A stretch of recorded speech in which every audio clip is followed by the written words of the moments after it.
SolidWorks allows you to create your sheet metal designs using the same multi-body design techniques as with regular parts, but there is some added flexibility that makes this particularly useful when working with sheet metal. Oftentimes, designs require several pieces of sheet metal that get assembled together. If you're comfortable using top-down assembly design, then you know how powerful it can be having in-context features that drive the geometry for both pieces of sheet metal. With multi-body sheet metal design, the same power is extended to the part level without the need for any complex in-context file relationships. In this example, I want to create a simple top and bottom cover for an enclosure. I'll create both bodies here in the same SolidWorks part file. I'll get started with a basic sketch for the bottom cover.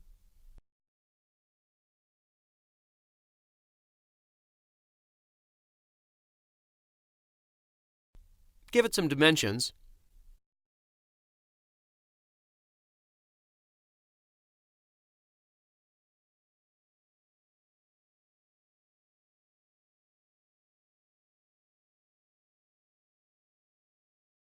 And create the base flange.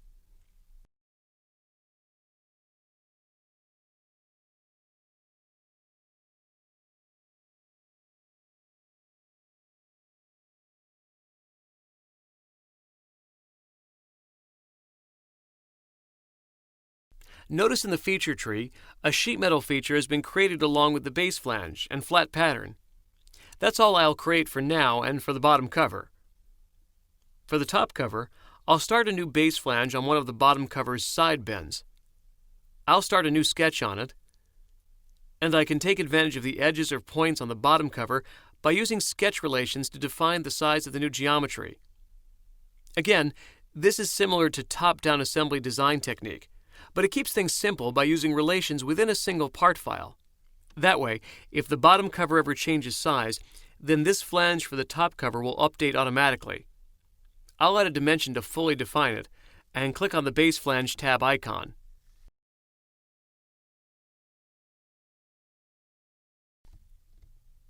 Now, if this were to be a simple tab feature in a single body sheet metal part, SolidWorks would absorb the overlapping sketch segment, and this would effectively extend the original flange.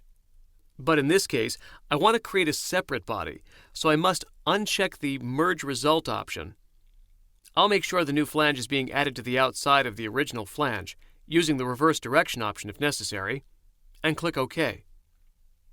When I do, the flange is added, and a couple new items appear in the feature tree. Notice there's a Cut List folder which lists both sheet metal bodies.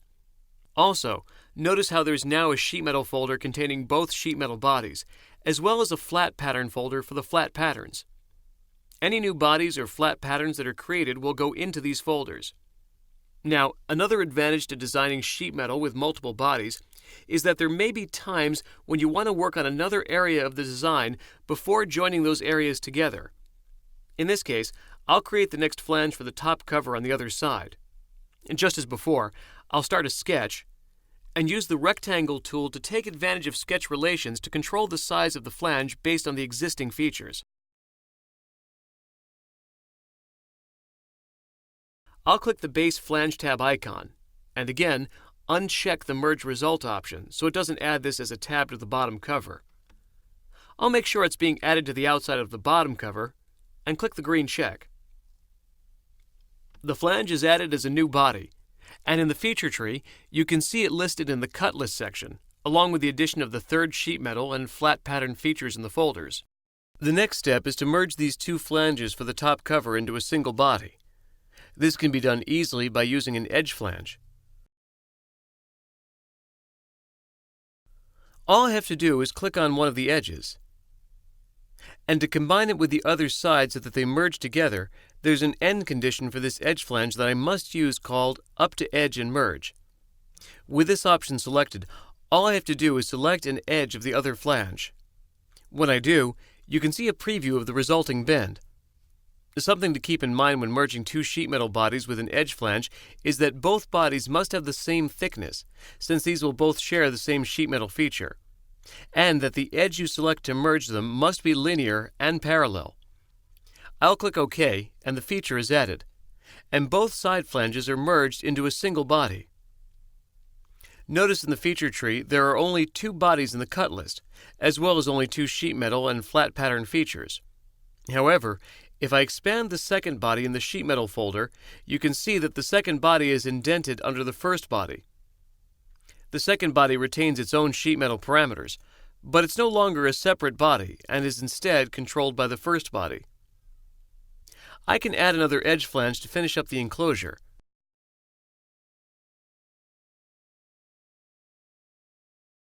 And this time I'll select one of the edges of the bottom enclosure to extend the flange up to, and SolidWorks will use an up to vertex end condition. The bodies will not be merged unless I were to use an up to edge and merge condition, and the feature is complete. At this point, it would be simple to add additional tabs, cuts, or other features to each of the bodies, and the enclosure design has all of the built-in references and design intent to behave as expected if design changes are needed. You can also flatten the bodies individually by clicking the flat pattern feature for each in the tree. Keep in mind, only one body can be flattened at a time, so you'll need to exit the flattened state of one body before you can flatten the other.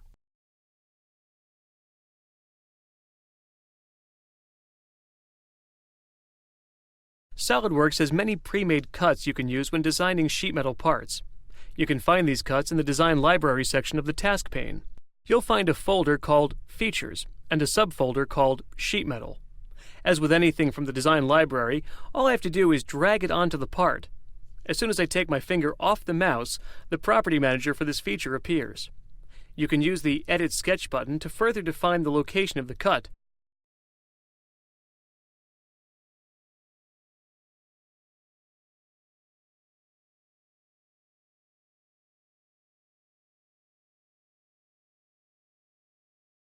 And you can click the Override Dimension value to change the size of the cut.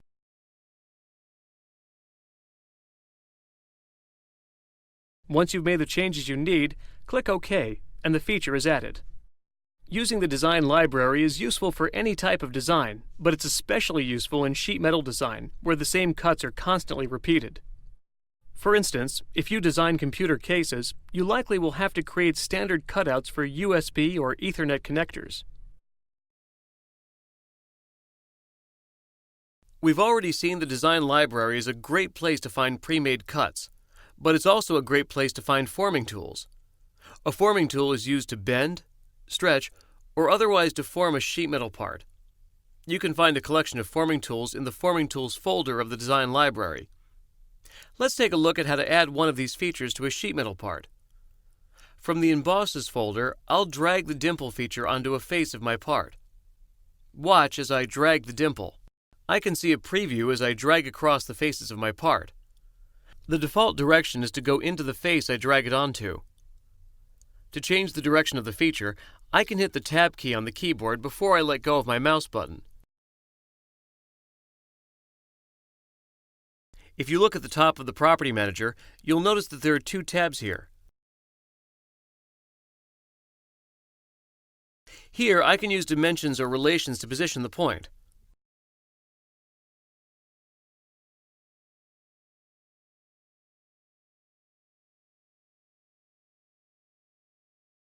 Here, I can set a rotation angle or flip the tool if I need to. I can make any changes, and when I click the check, the part updates.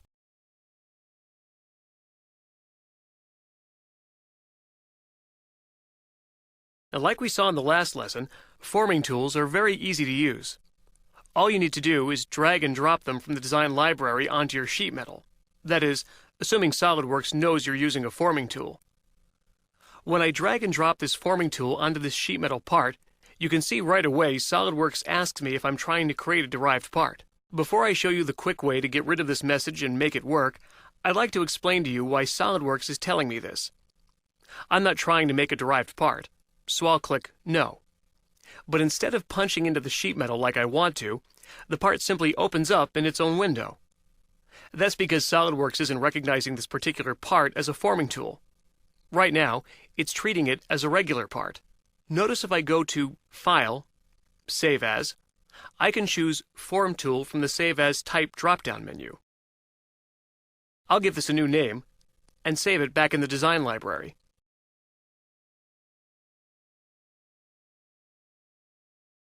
Now I can look for the form tool I just saved, and when I drag and drop it onto the part, you can see SolidWorks is treating it as a forming tool, like I want it to. I can position the sketch, add dimensions,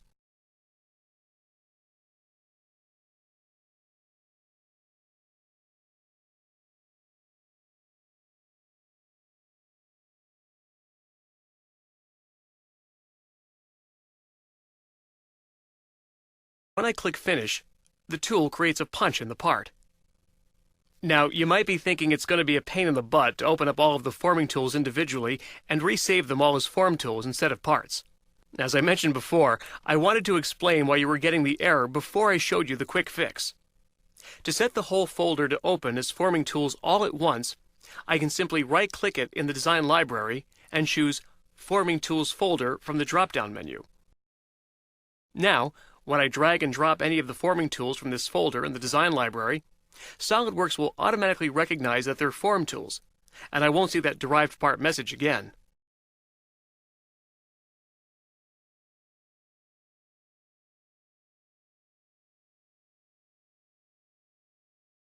If the forming tool you need does not exist in the design library, you'll have to create it.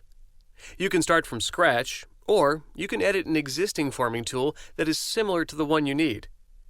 In this lesson, I'll edit the bridge lance from the Lances folder. All I have to do is right-click it from the design library and choose Open. It will open in its own window, and you can see that it's just a part. Notice that the part has yellow and red faces. Now the colors are very important. The red color tells SolidWorks that these are the faces to remove once it's inserted into a part. As I use the rollback bar on the feature tree, you can see how the part was created. A base was made first, and then the geometry of the bridge lance. At the end, the base was cut away and a sketch was added. This sketch is used to position the feature when it's inserted into a part. I'll edit the sketch of the boss extrude and change it to have only one angle face.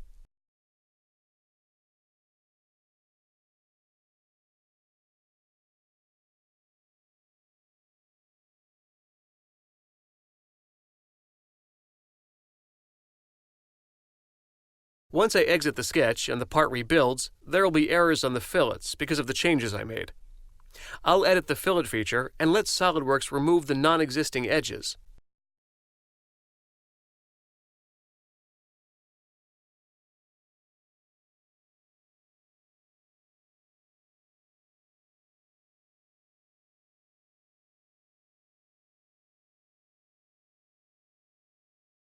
I'll add the red color to the new flat face I created.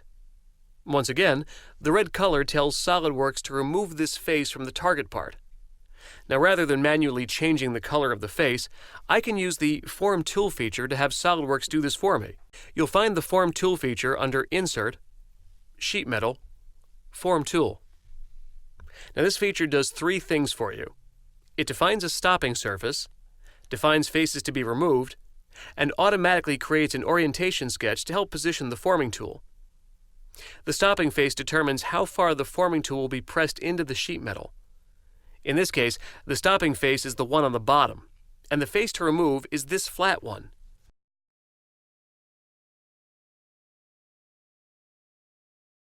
I'll click OK, and you can see the face color has changed to red, and the stopping face is shown in cyan.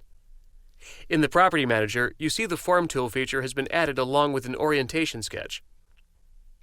Now, it's important to note that forming tools created prior to SolidWorks 2006 did not use the Form Tool feature.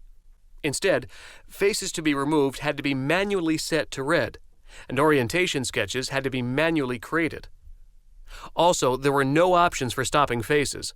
Instead, the top reference plane always served as the stopping face. Now, back to our example. My editing is complete, and I'll do a Save As from the File pull-down menu. I'll save it in the same folder as the original part. It's important to do a Save As instead of Save, or you'll overwrite your original bridge lance. I'll give this new forming tool a new name, click the Save button, and close the part. When I browse to the Lances folder of the design library, I can see the new forming tool I created. The preview of the forming tool comes from the view of the part that was on the screen when I saved it earlier. I can now drag it onto my sheet metal part and use the Tab key to change its direction. Next, in the Properties Manager under the Rotation Angle section, I will rotate the Form tool 90 degrees. This is the only change I'll make, so I'll click the green check. Now, my custom forming tool is complete. As I mentioned in the previous lesson, the easiest way to make a custom forming tool is to modify one that already exists. In case you don't find one close to what you need, let's take a look at creating one from scratch. As we create the forming tool, keep in mind that the minimum radius of curvature used in the forming tool must be greater than the thickness of the sheet metal part it's being applied to. This will prevent sharp corners from appearing after a forming tool is used. Here, I have a new part. I'll begin by creating a block on the top plane to use as a base.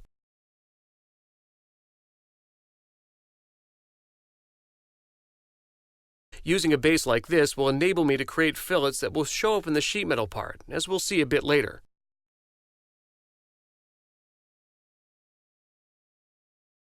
Now that I have a base, I'll create the geometry that will define the forming tool.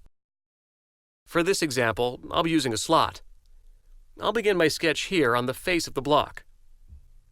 To quickly create the slot shape, I'll sketch a line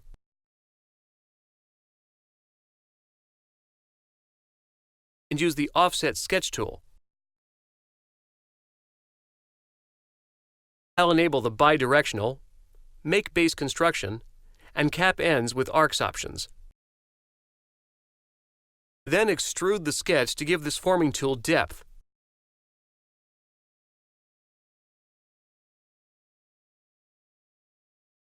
Notice the sharp edges.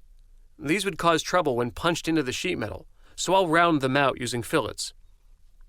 Remember that the minimum radius of curvature of the forming tool must be greater than the thickness of the sheet metal part you intend to use it on. So if I'm going to use this on a sheet metal part that's 60 thousandths thick, I need to make sure that my fillet radius is greater than 60 thousandths. Once the fillets are in place, you can get rid of the base feature if you wish. By doing so, you can simplify the forming tool and make it easier to identify when you use it later. Before I cut away the block, notice that it would be impossible to create this fillet without the use of the base. That's why it was created in the first place. An easy way of cutting away the base material is to start a sketch on this face and use the Convert Entity Sketch tool.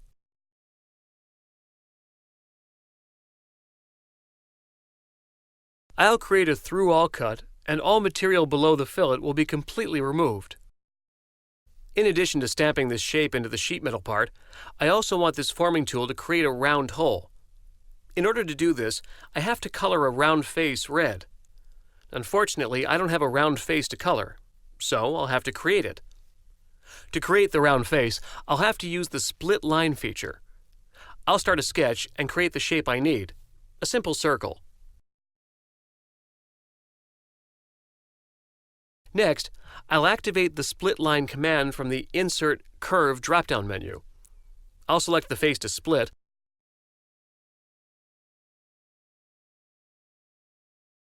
when I click OK, a new round face has been created. Now keep in mind that Split Line doesn't create a cut. It simply separates a face so you can do things like apply a color, which is what I need to do here. Now that the geometry of the forming tool is complete, I can use the Form Tool feature to define the remaining parameters of the forming tool. I'll select the bottom flat face as the stopping face, the round face as the face to be removed, and click OK. Notice the orientation sketch was automatically created. To be able to use this new forming tool, we now have to put it into our design library. The easiest way to do this is to drag the file into the Forming Tools folder. Be sure to use the push pin to keep the task pane open. All you have to do is give it a name. Now that the tool is complete, I can test it on a sheet metal part.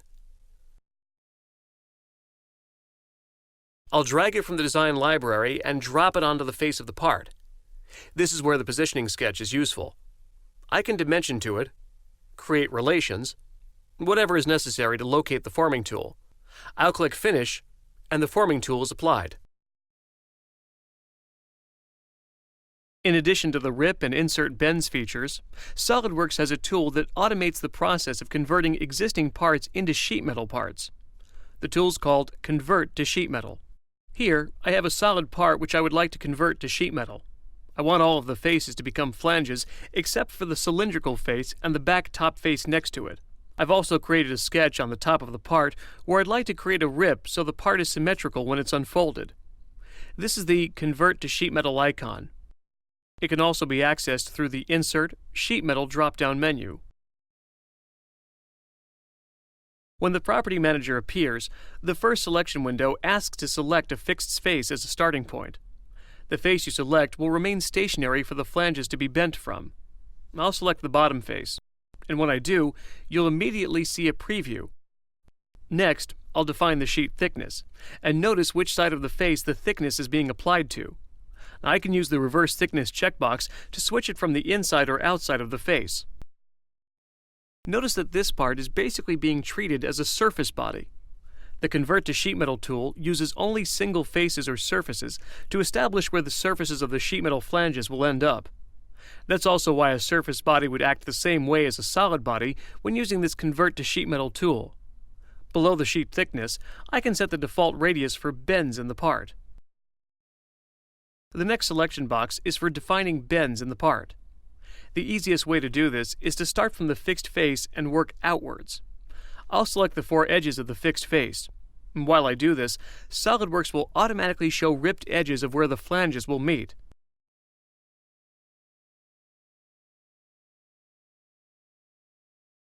In the graphics area, you'll see flags representing the different rip and bend edges.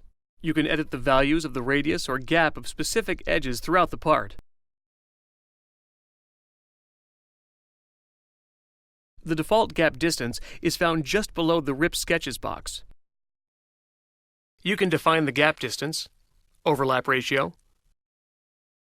and corner type, similar to what we saw in earlier lessons with other sheet metal features.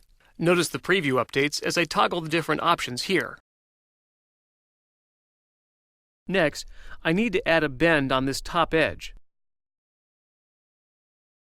When I do, the preview shows the flange extending all the way across the part. In this example, I actually want 2 flanges with the rip in the middle. To do this, I'll activate the Rip Sketches box and select the sketch that I want to use for the rip. The preview updates to show the flange extending up to the sketch. I can now activate the Bend Edges box again and select the opposite edge. The preview updates and looks the way I want it. It's not necessary for every edge to be defined as a rip or a bend. The cylindrical face and the small top face will not be used in the sheet metal part. It will simply be left as open space on the sheet metal part. And before I click OK, I'll set the Auto Relief section at the bottom of the Property Manager. I'll set it to Rectangular and 0.5. Now everything looks good, so I'll click OK. When I do, the solid part is converted to sheet metal part so that it can be flattened, and at this point, I can continue to add more sheet metal features to it. Now before concluding this lesson, I want to show you one more example of a part that started as a sheet metal part in another CAD system and imported into SolidWorks. Notice SolidWorks only sees it as a solid body with a single imported feature and not a sheet metal part. I'll again use the Convert to Sheet Metal tool to add the sheet metal and flat pattern features. I'll select the bottom face of the part for the fixed face. Remember that the thickness is defined from this fixed face. So even though the imported part has a thickness of 2 mm, I can still define the default sheet thickness to a slightly different value. Since this part started as a sheet metal part in another program, it already has a bend radius applied where the flanges meet the base. In the Bend Edges window, I need to select the rounded faces instead of an actual edge like you saw in the first example. So to save time, I can also use the Collect All Bends button to automatically select pre-existing bends in the part. The rip edges and sketches will appear blank since the part is already created with gaps between the resulting flanges. Changing the auto relief on the part will also not do anything since auto relief is already defined in the part. The part looks good, so I'll click OK. And the sheet metal and flat pattern features are added to the part. If you want to convert to sheet metal manually, rather than using the Convert to Sheet Metal feature, you can either design parts as sheet metal from scratch, using sheet metal features as we've seen so far, or you can design parts as regular solids and later convert them into sheet metal parts. You can use the Convert to Sheet Metal feature to convert a solid part to a sheet metal part automatically, or you can convert a solid part to a sheet metal feature manually by using the Rip feature and later inserting bends. Let's take a look at how we can convert this simple thin-walled box into a sheet metal part using the Rip feature. The main purpose of the Rip feature is to break corners apart, so a part can be manufactured using sheet metal techniques. This will allow SolidWorks to flatten the part and add bends where they're needed. You'll find the Rip feature icon on the sheet metal toolbar. Once the command is active, a selection window appears. If you hold your pointer over the selection window, SolidWorks prompts you to select edges to rip. These must be internal linear edges. Later, we'll see how sketches can also be used to define rips. For now, I'll select all 4 vertical edges. As I select the edges, notice a couple of arrows appear.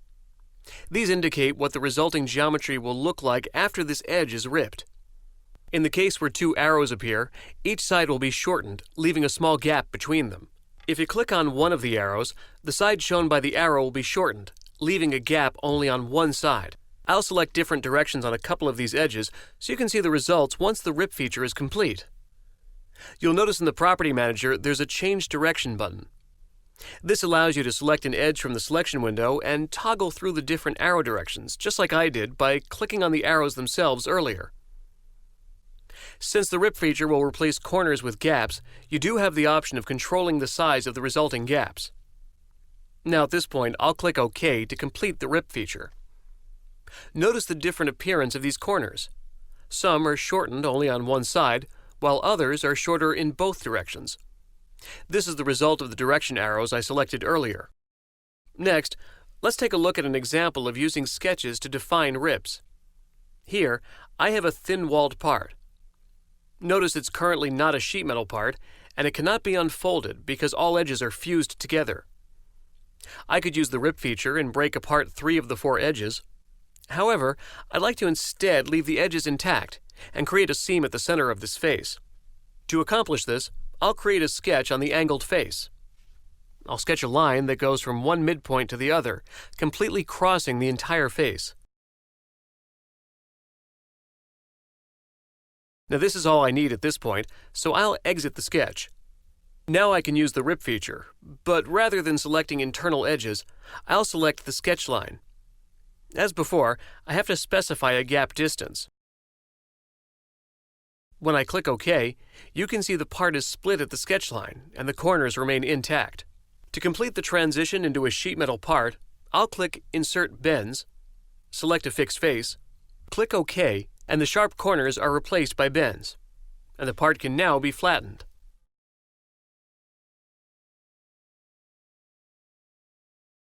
In the previous lesson, we saw how the Rip feature is used to break apart solid corners and replace them with gaps. The next step in converting this part into sheet metal is to introduce bends to replace the sharp corners that remain. This is easily done using the Insert Bends icon from the sheet metal toolbar. This brings up the Insert Bends Property Manager. Portions of this interface should look familiar. Here at the bottom, you see a section called Rip Parameters, and this is exactly the same as the Rip command from the previous lesson. Since the Rip and Insert Bends features are used together quite often, SolidWorks has included the Rip feature in the Insert Bends Property Manager. This allows you to accomplish both features at once instead of using the Rip feature by itself. Now let's take a look at the rest of these settings. A selection box at the tip prompts you to select a fixed face or edge. I'll select the bottom face and specify the default bend radius to be used in place of the sharp corners. I'll use the K-factor bend allowance type, using the default 0.5 ratio. The auto relief section is the same as we've seen in several other sheet metal features. You can have SolidWorks introduce rectangular, tear, or O-brown relief cuts as they're needed. Once I click OK, SolidWorks notifies me that auto relief cuts were made. As you can see, the part now has bends in place of the sharp corners. This part is now converted from a regular solid into a sheet metal part that SolidWorks can flatten. Because we took the approach of converting a non-sheet metal part into sheet metal, 3 new features were added to the Feature Manager tree. First is the sheet metal feature, which is the result of using the insert bends command. If you were to edit this feature, you would see it's exactly the same as the sheet metal feature we've seen in previous lessons. It contains the default bend radius, bend allowance, and auto relief settings. The second new feature is Flatten Bends. This feature contains information of each individual bend. If you were to edit these bends, you could change things like the bend radius used and the order in which the bend is applied. The third new feature is Process Bends. This is the feature that transforms the flat pattern into the finished part. Notice the Feature Manager tree now lists the flat pattern feature we've seen in regular parts that are designed as sheet metal parts from the beginning. Clicking the Flatten button unsuppresses this feature, and we can see the new flat pattern. There's also a new No Bends icon available on the sheet metal toolbar. When I click on this button, the tree rolls back to just under the sheet metal feature in the feature tree. This represents the part in its sharp corner, or pre-sheet metal state. Now that this part has been converted into a sheet metal part, I can use any of the sheet metal features we've seen in previous lessons.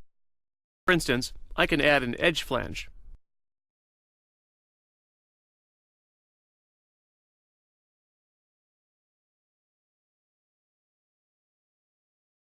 What I have now is a hybrid sheet metal part.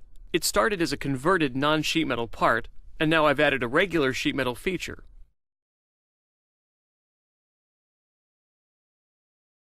When you make a drawing of a sheet metal part, it's essentially the same as any other drawing. You insert the views, annotations, and dimensions as needed to detail your part. There are some options, however, that will affect the appearance of flat patterns of sheet metal parts. Here, I have a drawing with 3 views of a sheet metal part. What I'd like to do is add another view showing the flat pattern of this part. Before I add the view, let's take a look at the Options drop-down menu. On the Document Properties tab, there's a section specific to sheet metal. First, you see a listing of different items that will show up in a sheet metal flat pattern, along with the color setting for each. To illustrate this, I'll change bends in the up direction to blue and bends in the down direction to red.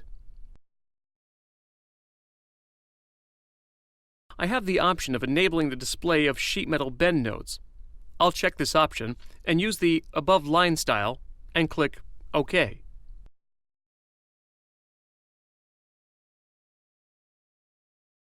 Now, let's focus on adding a flat pattern view into a sheet metal drawing.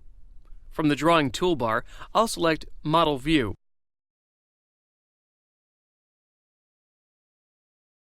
And from the Model View list, I'll select Flat Pattern. I'll click in the open area of my drawing sheet, and the view is added. You can see the bend lines are shown in red. If you remember, this is the color I set for bends in the down direction. Each bend line also has a note indicating the angle and direction of the bend. The format of these notes is controlled by a file in your SolidWorks installation directory. The file is called bendnoteformat.txt, and it's found in your SolidWorks installation folder, then the Lang subfolder, then English, or whichever folder matches your installed language. Now, if you want to change the formatting of the bend note, you can access the settings in the Drawings View Property Manager. Just click on the Drawing View, and in the Property Manager, there's a section for Bend Notes. Here, you can add items to the bend note using these buttons, or you can delete them from the box.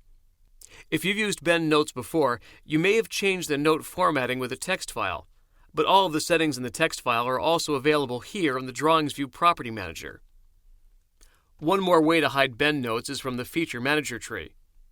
Expand the view that corresponds to your flat pattern and expand the part's feature list. You'll see the flat pattern feature at the bottom. Expand this feature and hide the bend lines sketch by right-clicking on it and selecting Hide. Note that if your bend lines have notes associated with them, the notes will be deleted when the bend lines are hidden. When working with sheet metal drawings, you can create a punch table so that you can quickly display information pertaining to form features and library features, just like you would with a hole table or weld table. Here, I have a sheet metal part with a bunch of forming tools used to punch out a few areas of the model. Before I go creating a drawing and adding a punch table, I'd like to show you something I find really helpful. It's how to add a punch ID to your forming tools. That way they're easier to identify on the punch table, and you can communicate which tools to use to your manufacturer. I'll browse for the form tool that I want to add the punch ID to in the design library,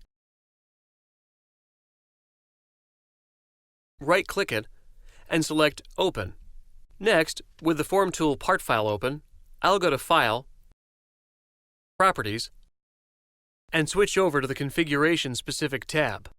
Here's where I'll add the punch ID property. I'll choose Punch ID from the drop-down, leave the type as text, and enter the ID I wish to use. Now I can click OK, but I have to save the form tool in order to save the punch ID property. That's all there is to it. I find it's easy to just add the IDs to the form tools as you find yourself using them in your designs. But if you work with sheet metal a lot, you might want to take a bit of time and add the IDs to your library of form tools. Next, let's go ahead and add the punch table to a drawing. I'll switch back to the original sheet metal part and quickly make a drawing from this part.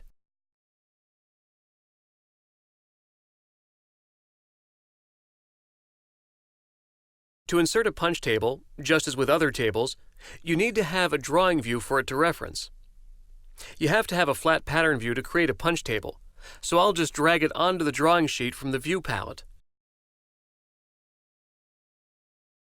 Next, to add the punch table, I'll go to Insert, Tables, and choose Punch Table. The settings here are pretty much identical to those for a whole table, in case you've worked with those before. I have to choose Specify the origin for the table, and the faces of the model that contain the features I'd like to include in the table. The origin selection box is active, so I'll choose a vertex to locate the table origin. You can also use the X and Y axis selection boxes to adjust the coordinate directions. Next, I have to select an edge, face, or feature that contains the punches, so I'll select the face that I want to be used for the punch table. I'll leave the rest of the properties at their default values. Click the green check, and now I can locate the punch table. Notice that the table shows the punch ID that we entered earlier, X and Y locations, an angle, and the quantity.